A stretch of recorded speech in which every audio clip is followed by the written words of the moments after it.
акустика дыбыс саласын және түсінікті қамтамасыз етеді. Бұл презентация бөлмелердің физикасы мен акустикасының негіздерін ашады. Дыбыстың физикалық қасиеттері бар. Олар дыбыстың толқындары, толқындардың өзара әрекеті және резонанс. Дыбыс толқындары ол жиі амплитуда және дыбыс жылдамдығының негізгі сипаттамалары.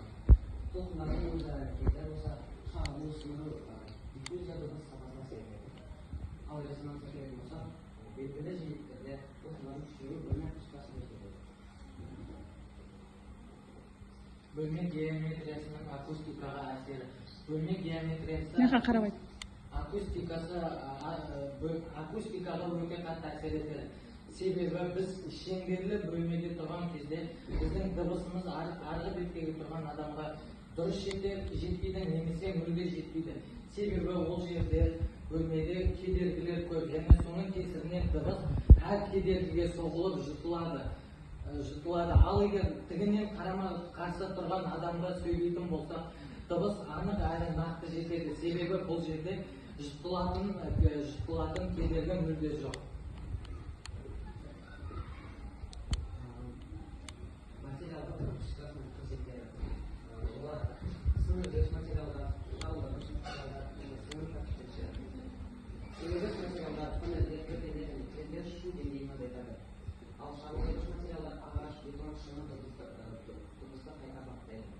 Сіңіру коэффициенттері материалдардың дыбысын сіңіру қабілеті әртүрлі болады. Физиканың, яғни дыбыстың жаңғырту уақыты. Жаңғырту уақыты дыбыс энергиясының 60 децибел төмендеу уақыты. Оның өлшеу әдістері акустикалық құралдар мен тест дыбыстары пайдаланылады. Ал оптималды уақыт әртүрлі бөлмелердің мақсатына байланысты келеді. Оның дыбыс изоляциясы. Дыбыс өтімділігі, бөлмелер арасындағы дыбыс таралуы шектеу орнатылады. Изоляция әдістері, яғни қабырғалар, есіктер және терезелер дыбыс өтпейтін тәсілдер қойылады. Материалдар арнайы панельдер дыбыстың өткізілуін қамтамасыз етеді. Студиялар үшін акустикалық шешімдер. Студияға акустика өте қатты әсер етеді. Себебі біз ән жазуға барғанда студияда тек бізді бір ғана бөлме кіргізіп наушник кигізеді. Оның себебі дауыс анық естіліп, анық жазылып, ешқандай кедергіге соқтырмай бір бағытта ғана жазылуы тиіс. Сондықтан сол жерге кіргізеді. Концерт залдар үшін акустика. Көптеген концерт залдарда микрофон немесе театр залдарында микрофонсыз сөйлейді. Сол арқылы олар ең артында отқан қатарға да дауыстар анық жетеді. Ол жерде акустика қатты дамыған және акустика көбінен қолданылады. Акустикадан акустикалық шешімдер. Оның шешімдерін айтқанда біз бірінші қимақтарына келген. Қимақтары ашық есікте, шу кездеседі, бұл шоуымызды қимақтары.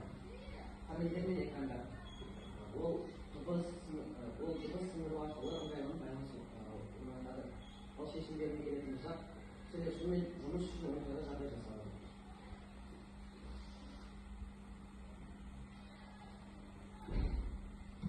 Қорытындылай келе біз әр жерге барып бос сынып, спорт зал және де ас үйге кіріп, ол жердің акустикасын зерттеп көрдік. Енді келешекте театр акустикасын зерттегіміз келеді.